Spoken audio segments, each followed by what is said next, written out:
Hello, hello, moi c'est Anne-Flore, bienvenue sur ma chaîne. Donc aujourd'hui nous allons parler des coiffures dites protectrices. Il est très important de choisir sa coiffure. Donc dans les différentes coiffures que vous allez réaliser, on parle souvent de coiffure protectrice. Et pour savoir justement s'il s'agit bien d'une coiffure protectrice, on va analyser le contraire, c'est-à-dire toutes les coiffures qui seraient destructrices, qui feraient... et bien tout simplement qui nuirait à la bonne santé de votre cuir chevelu et de vos cheveux. Donc tout ce qui va à l'encontre de vos cheveux, par exemple les coiffures trop serrées déjà, qui tirent sur votre cuir chevelu, je pense aux nattes même sans rajout, hein, les nattes déjà quand elles sont trop serrées, ça a tendance à faire reculer votre chevelure, c'est-à-dire à provoquer une alopécie. Et encore plus quand elles sont faites avec des rajouts. Donc ça exerce beaucoup plus de tension sur votre cuir chevelu et donc ça arrache les cheveux depuis la racine. Donc ça peut avoir des séquelles irréversibles sur vos cheveux. Ensuite on a tout ce qui est eh bien les coiffures où on ne voit pas votre cuir chevelu, hein, tout simplement. Donc si c'est une coiffure où on n'a pas accès à votre cuir chevelu, là c'est pas une coiffure protectrice. C'est une coiffure qui est belle certes, mais elle ne permet pas de nourrir votre cuir chevelu. Donc on a les tissages ou les tissages tête entière ou les perruques tout simplement, hein, qui sont posées sur le cuir chevelu. Et bien là, ce ne sont pas des coiffures qui seraient protectrices, à mon sens. Ensuite, vous avez toutes les coiffures qui sont réalisées avec des produits trop chimiques, tels que les gels, hein, les cires, qui seraient très chimiques, les lacs. Donc on a souvent envie d'avoir une coiffure qui tienne toute la journée, notamment si on assiste à un mariage où on est nous-mêmes la mariée, on voudrait une coiffure qui dure toute la journée. Donc ne pas abuser, c'est vrai pour un événement, c'est bien, mais la laque elle a tendance à faire comme un filtre sur les cheveux, un film plutôt, qui empêche justement l'humidité d'entrer dans le cheveu. Donc le cheveu il est stoïque, il ne peut pas bouger. Et un cheveu, ça a besoin de souplesse. Et c'est là où on voit vraiment que le cheveu, il est en bonne santé et il a besoin de son hydratation pour être bien. Les produits qui ont trop d'alcool ou alors les produits qui ont beaucoup d'éléments controversés tels que les paraffines, les huiles minérales, comment on appelle ça encore, le phénoxyéthanol, toutes les composantes en fait qui serait trop chimique pour notre cuir chevelu. Donc dès lors qu'on utilise ces produits pour pouvoir réaliser nos coiffures, hein, c'est vrai que ça donne un effet plus brillant, plus beau, mais malheureusement le premier jour de coiffure, certes ça sera joli, mais certains produits engendrent des démangeaisons, donc on va se mettre à gratter notre cuir chevelu. Sur le coup, la coiffure est belle, mais les jours qui suivent, la coiffure est moins jolie puisque, eh bien, on a tellement passé les mains dedans, même la laque. Le premier jour, on va passer le cheveu, il sera bien en place. Mais après, le lendemain, il faudra en remettre. Et ça nuit sur la qualité du cheveu. Donc, tous ces éléments-là, il faut veiller à cela pour savoir si vraiment on est toujours dans le cadre de coiffure protectrice ou on est plus dans l'esthétisme de nos cheveux. Parce que même si je fais une coiffure avec mes cheveux naturels et que je mets énormément de cire sur mon cuir chevelu, pour la réaliser, la coiffure n'est pas serrée en soi. Mais le fait d'avoir utilisé tous ces produits, eh bien, je nuis à la qualité de mon cuir chevelu, donc je ne suis pas dans la coiffure protectrice. Alors, là maintenant, on va parler de vraies coiffures qui vont venir protéger vos cheveux. Le soir, avant d'aller dormir, hein, par exemple, je fais mes grosses nattes. Oui, là je suis dans la coiffure protectrice, puisque ça va éviter que le lendemain, j'ai des nœuds dans les cheveux. Et aussi, ça va maintenir mon twist out, par exemple. Et donc, mes cheveux seront bien disciplinés le lendemain.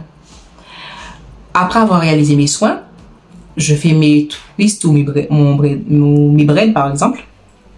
Là, je suis bel et bien dans une coiffure protectrice parce qu'après mes soins, je fais une coiffure qui va venir discipliner mes cheveux, éviter qu'ils ne s'en mêlent. Et s'ils ne s'en mêlent pas, eh bien, il y a moins de casse qui va se produire au niveau de mes cheveux. Donc, ces coiffures là sont bien des coiffures protectrices en mon sens.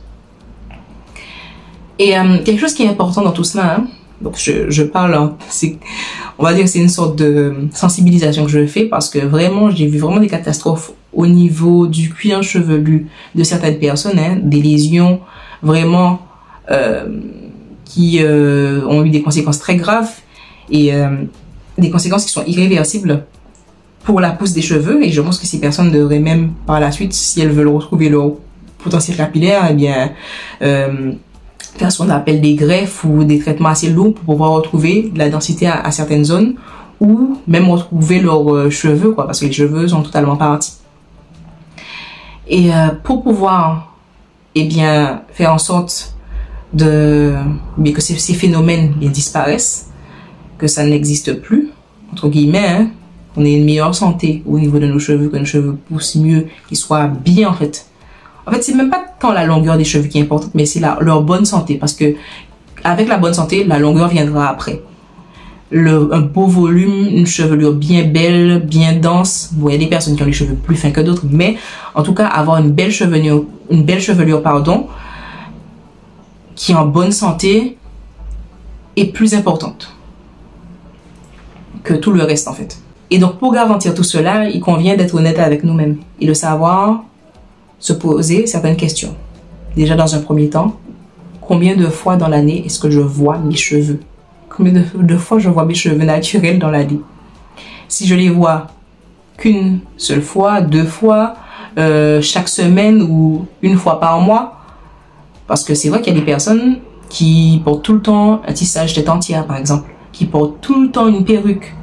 J'ai certaines de mes amies, j'avouerai, j'ai jamais vu leurs cheveux naturels. Hein. Je les ai toujours vus avec leur perruque ou leur tissage, mais je n'ai jamais vu porter leurs cheveux soit en puff ou un afro, bien une coiffure avec leurs propres cheveux. Et je me rappelle même, on a déjà dormi ensemble. Je les voyais même dormir avec ça, quoi. Et c'est important que le cheveu il reste bien, que le cheveu vive librement. Et je pense que ces personnes-là, eh bien, elles sont tellement habituées à voir leurs cheveux ainsi, c'est une sorte de facilité, c'est une habitude aussi capillaire hein, qu'on a, parce que c'est vrai qu'en changer nos habitudes, c'est compliqué, hein, quand on a l'habitude d'avoir un certain rythme, de faire certaines choses, c'est un apprentissage, c'est réapprendre à vivre avec ses cheveux, de se voir autrement, parce que la personne, peut-être que si un jour elle a un afro, elle sera tellement pas habituée à se voir comme ça qu'elle va se trouver peut-être pas jolie ainsi. Parce que si elle a une perruque raide, admettons, qui ne ressemble pas du tout à la texture de ses cheveux, se voir avec une nouvelle texture de cheveux, elle aura l'impression que c'est pas elle, mais alors qu'en fait, ben oui, c'est vraiment, c'est comme ça qu'elle est réellement, en fait. Donc, c'est réapprendre à vivre. Et l'autre question qu'on doit se poser, c'est est-ce qu'on aime nos cheveux naturels? Se l'avouer, se dire oui, j'aime ou j'aime pas mes cheveux. Parce qu'il en va de notre santé, hein. De massacrer tout le temps notre cuir chevelu, à trop le tirer ou autre, et c'est notre santé capillaire, c'est la santé de notre cuir chevelu, on peut devenir chauve hein, par la suite, hein, parce que j'ai déjà vu de belles catastrophes en adoptant ces pratiques, ces routines en adoptant ces routines capillaires, quoi. Même la qualité des produits, on fait soi-disant une coiffure protectrice hein, avec nos propres cheveux, mais on se met tout le temps des produits très chimiques. Bien là encore, il en va de notre santé à nous-mêmes, c'est pour nous en fait. Donc, dites-moi en commentaire ce que vous pensez de tout ça. Si vous-même vous êtes dans l'un des cas que j'ai évoqué tout à l'heure, hein, si vous avez envie justement de retrouver votre cheveu, mais que vous n'osez pas, si vous voulez qu'on fasse un live, qu'on en discute plus en profondeur, laissez-moi des commentaires. Hein. Faites-moi part de vos expériences. Parce que c'est vrai que même moi, quand j'ai fait mon premier Big Shop, j'avais du mal à laisser mes cheveux à l'air libre. Je faisais tout le temps des nattes avec des rajouts. Et je me disais, quand ils seront d'une bonne longueur, je vais les laisser libres. Mais sauf que, ils poussaient jamais, ça les abîmait plus qu'autre chose. Puisque le cheveu, il est tout le temps en frottement avec, c'est du plastique, hein, c'est pas une matière naturelle, c'est une matière synthétique. Et il ne poussait pas plus que ça. C'est le jour où vraiment j'ai sauté le pas et que je me suis laissé vivre avec mes cheveux et que j'ai fait mon afro pour la première fois comme ça. Et que tout le temps, je voyais plus souvent mes cheveux à l'état naturel que tressés ou cachés par X ou X choses qu'ils ont vraiment poussé et que même au niveau de mon cuir chevelu, je sentais que j'avais des chutes, j'avais mal une tension à ce niveau-là, ça. La qualité des produits que j'utilisais, parce que bon, il fallait que ce soit bien plaqué, donc je mettais de la cire pour avoir un résultat plus net. Mais sauf que la cire, ça démange énormément et ça provoque un inconfort. Donc là encore, on n'est pas bien, et on rentre dans cette routine et on se maltraite d'une certaine manière en fait. Au lieu de vivre bien, vivre normalement avec le cheveu, on est en train de se maltraiter juste pour entrer dans un code, et faire comme tout le monde, avoir une coiffure qui plairait, on va dire, entre guillemets, à l'ensemble de la population, alors que bon, ben, les cheveux, ils sont beaux comme ils sont, quoi, en fait. S'accepter tel qu'on est, c'est la meilleure des choses. Donc, cette question, elle est fondamentale de savoir si on s'aime avec ces cheveux-là, ça. Et moi, j'ai des méthodes pour vous réapprendre à vivre en harmonie avec et vous dire que bon, elle, ça lui va, parce que moi je me disais ça, elle est bien, la faux, ça lui va super bien, mais moi ça va pas avec moi en fait. Elle, ouais, c'est parce qu'elle a déjà assez de longueur, c'est pour ça que ça fait joli, mais moi ça va pas faire joli. Et vous montrer qu'on peut vivre bien avec ses cheveux, qu'on peut être joli. Donc faites-moi des commentaires, dites-moi ce que vous en pensez et surtout n'hésitez pas à liker la vidéo, ça vous a plu, à vous abonner et à activer la cloche de notification pour ne rien rater. Donc je suis impatiente de lire vos commentaires et je vous dis à très bientôt pour de nouvelles vidéos. Allez, ciao ciao.